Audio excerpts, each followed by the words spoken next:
这间密室就像一个巨大的魔方，由数不清的立方体组成。它不但变化莫测，让人难以琢磨，而且还暗藏重重机关，走错一步就会命丧于此。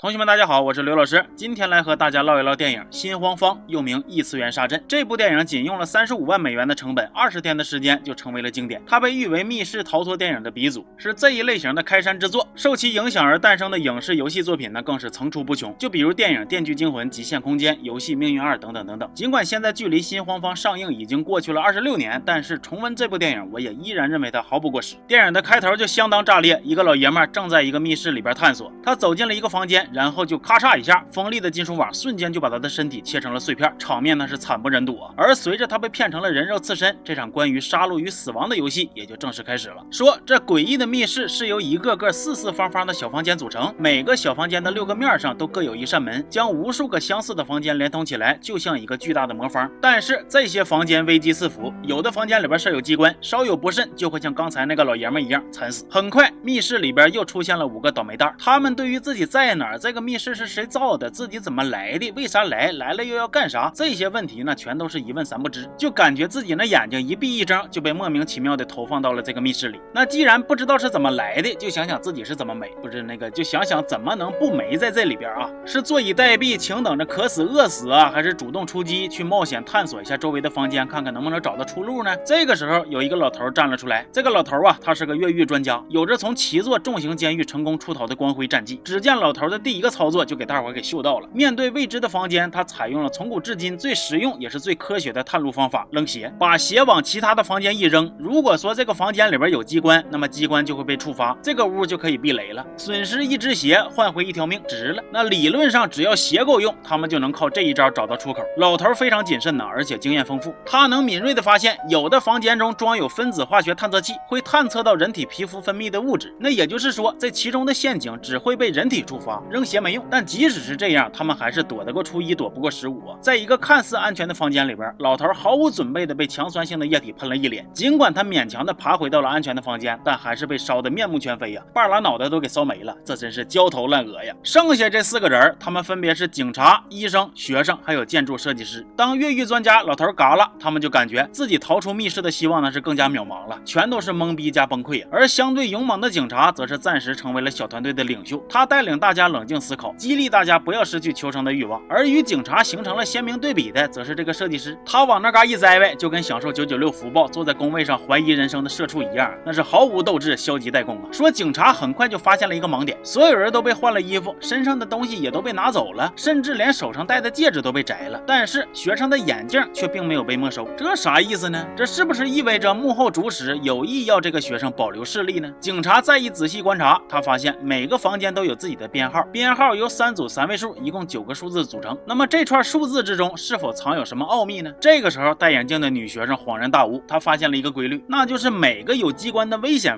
房间的编号里边都含有质数。那我搁这儿呢也帮大家简单的复习一下啊，啥叫质数啊？质数是指在大于1的自然数中，除了1和它本身以外，不再有其他因数的自然数。举个例子，就比如说数字7，它只能拆成1乘7，所以它就是质数。而数字6，它除了可以拆成1乘6，还有2乘3，所以它就不是质数。那女学生是怎么得出来这个规律的呢？其实啊，女学生长了一个数学脑，她有着对于数字过目不忘的本领。她回忆了一下安全房间的编号，再想一想那些有机关房间的编号，两者一对比，答案就出来了。而现在女学生眼前的这个房间编号里边就不含有质数，所以这个房间应该是安全的。那么检验她这个质数危险定理的时候到了，这帮人是先扔鞋后进人，房间里边没有任何的异样，所以质数危险定理算是暂时立住了。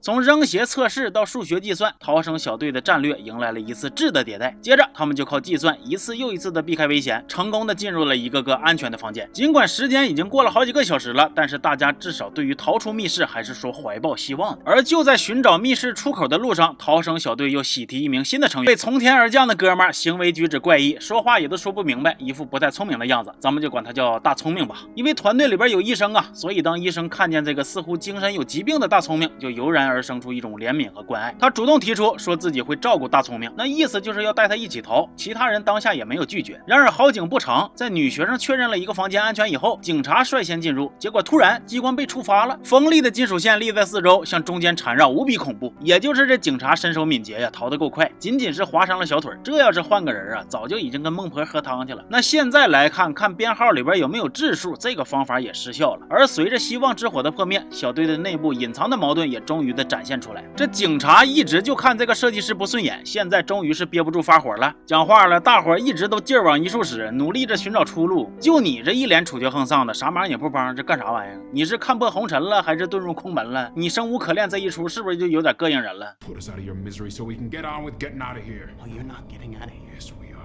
No, you're not. Yes, we are. There is no way out of here.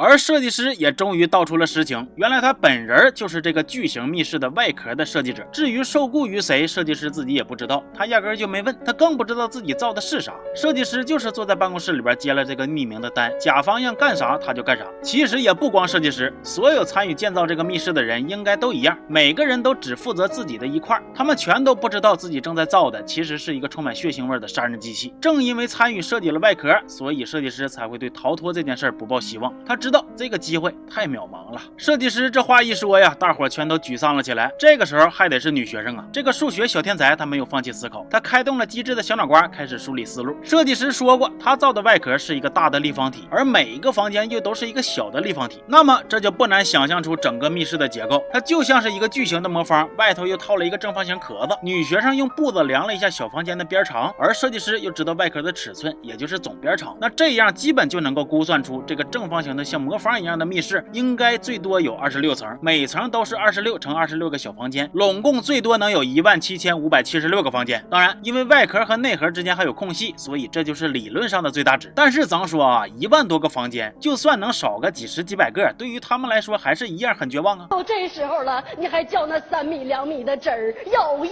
义吗？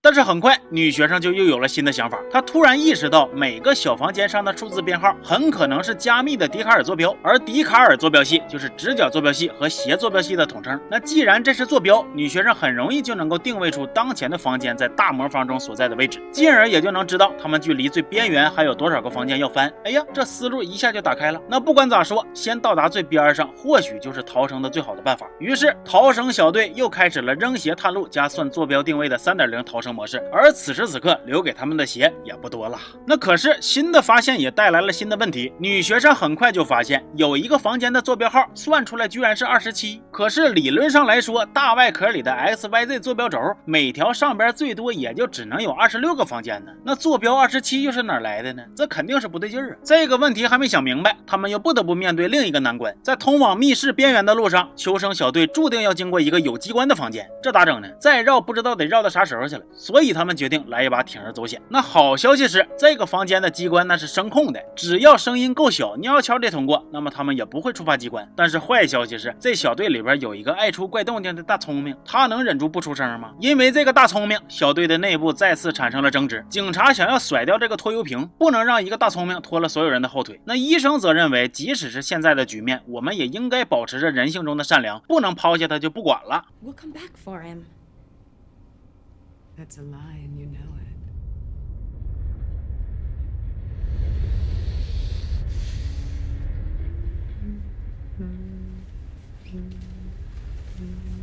He'll be quiet. 但意外还是发生了。当负责断后的警察即将通过危险房的时候，大聪明忍不住啊了一声。得亏这警察身手矫捷呀，嗖一下就窜进了安全房，要不然他就被大聪明给害死了。进屋以后，警察是怒不可遏，薅着大聪明就想开揍。医生为了保护大聪明，又和警察起了争执。警察也在愤怒之中逐渐失控，他用不堪入耳的脏话羞辱着医生。当医生回嘴，他甚至还动手打了人家一个嘴巴子。可见他的行为举止已经开始变得越发暴躁了。其实警察一直崇尚着适者生存的丛林法则，他之所以愿意带领其他人前进，就是看到了每个人的身上都有可以利用的价值。就算不说人有用啊，起码他们的血也能够用上。但是这个大聪明现在就是副作用，这就不符合他的生存原则了。密室巨大的外壳，外壳和内核之间还有着一片空隙，他们无法通过这片空隙，更找不到通向外边的路。求生小队没有放弃希望，他们把所有的衣服都绑到了一起，形成了一根绳索。然后体重比较轻的医生主动请缨，打算试一试能不能荡到外壳那边去。医生试了几次都没有成功，而且其他人也就快拉不住他了。突然房间一阵剧烈的摇晃，大伙纷纷意外脱手，只有警察抓住了衣服，他一点点将医生拉上来。当二人终于双手紧握的时候，医生露出了笑容，他以为像医生这样喜欢跟他对着干的不安分子就应该干脆利落的铲除掉。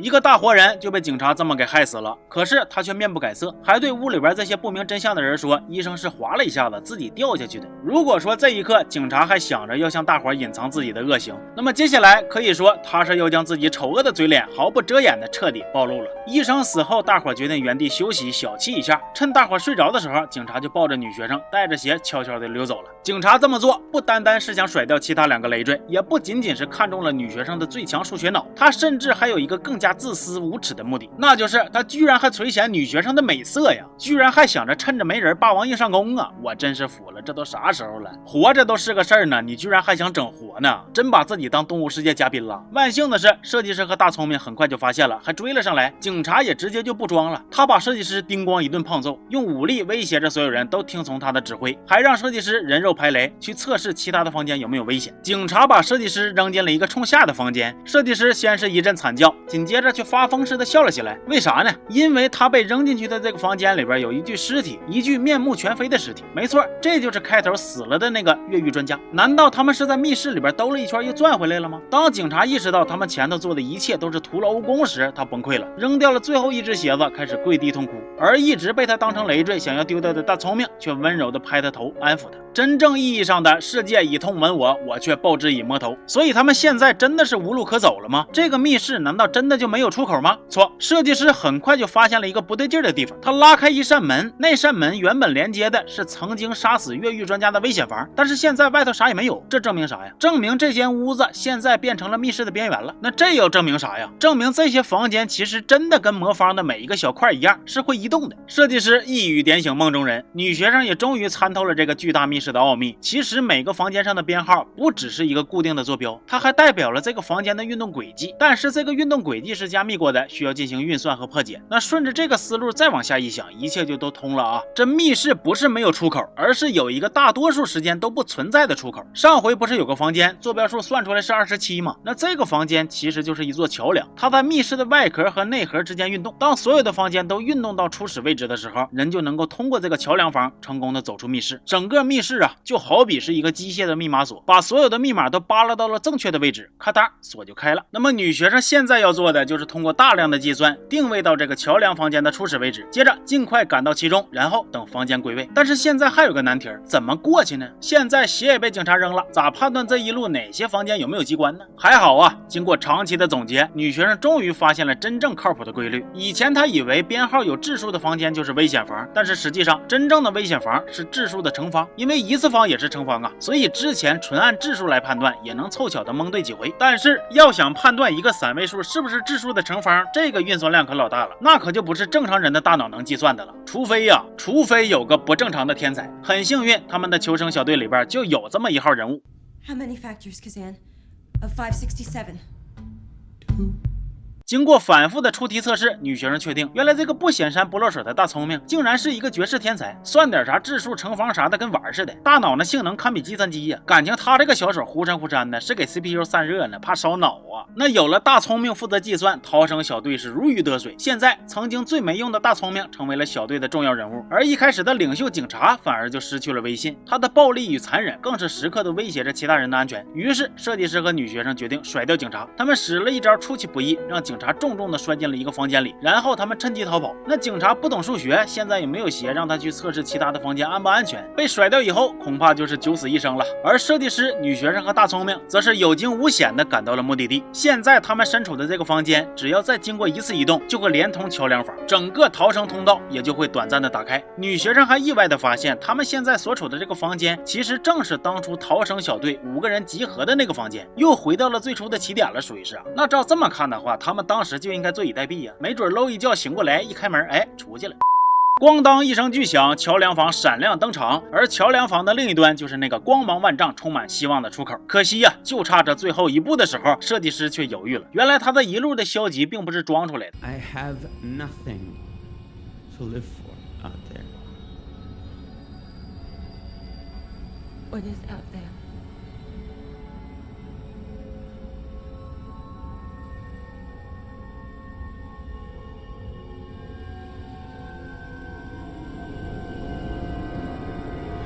Boundless human stupidity.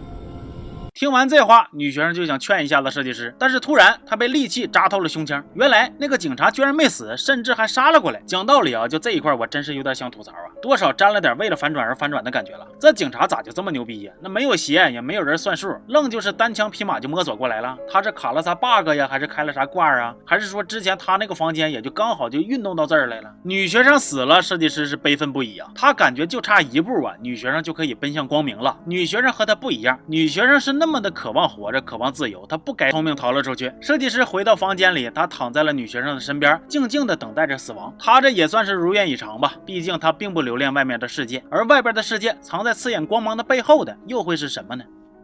那么以上呢，电影的剧情我们就看完了。新黄方是一部我每次重温都会惊叹于导演想象力的电影。密室逃生这个设计放在1997年呢是具有开创性的意义的，它让当年的观众感觉导演在拍一种很新的电影，而且它的解谜模式就算是放到现在也算是相当炸裂了。这家伙上来就让你做数学题呀，没接受过点义务教育，还真就看不明白啥质数啊、乘方啊啥的，小样差点给我给唬住了。除了设定，电影的角色也是同样出彩，警察、医生、设计师、女学生、大聪明，每一个人都个性鲜明，在故事中不断的制造惊喜。电影一开始就通过简单的介绍，让我们对于每一个角色都有了一定的预期。但是随着故事的发展，我们会发现，其实几乎每个人都并不符合之前的预期。谁能想到经验丰富的越狱专家，他竟然是最先领盒饭的？开始沉着冷静、值得信赖的警察，后来却露出了丑恶的嘴脸。一无是处的大聪明，最后却成为了最关键的人物，也只有他逃了出去。这些大大小小的反转都令人意外，他们也不断的刺激着观众的神经。那不止个性啊，其实逃生小队这些人的名字也还暗藏玄机。跟大伙分享一些我做功课时查到的趣味知识小扩展啊。外国的影迷就研究过，电影里边每一个人的名字其实都对应了现实中的一座监狱。警察叫昆汀，对应的就是美国旧金山湾的圣昆汀州立监狱。女学生叫莱文，设计师叫沃斯，他们俩合到一块就是莱文沃斯，也是一个监狱的名字。其他人也是一样，医生霍洛威、大聪明喀山、越狱专家雷恩，全都对应了一个监狱。那更有意思的是，除了名字，这些角色的身上也和对应的监狱有着一些共同点，比如昆汀监狱就是以残暴著称，警方经常虐待犯人，而电影里的昆汀这个警察最后也露出了残忍的一面。喀山监狱是关这个精神病人的地方啊，也对应了大聪明的精神状态。霍洛威是女子监狱，而医生呢也是一位女性。女学生和设计师共用了莱文沃斯这个名字，他俩最后也死在了一起。那总之，电影里边所有的角色的名字都不是空穴来风，他们全都是有背景的。而新黄方的密室本身就像是一座巨大的牢笼，把全世界的各有特色的监狱都放到了一起。那么这个密室之中发生的一切，就注定会变成一场社会实验。在密室里，我们见证了人们从经验主义向科学的过渡。所有人都迷信经验丰富的越狱专家，把希望寄托在越狱专家的身上。但是经验终有不管用的一天，越狱专家死后，科学的光芒冉冉升起。女学生用数学带领大家继续前进。我们也见证了一个权力的形成与失控。警察靠着前期积累的威望，逐渐成为了权力的象征。一开始，权力、科学还有人性维持着一定的平衡，但是随着警察杀死医生，这种平衡被打破了，权力就逐渐走向了失控。我们更见证了权力失控以后，文明也走向了毁灭，一切又都回到了原点。电影的最后，只有大聪明一个人走出了密室，但是显然他的精神状态没有办法告诉别人密室里边所发生的一切，外边的人注定还是要重蹈覆辙。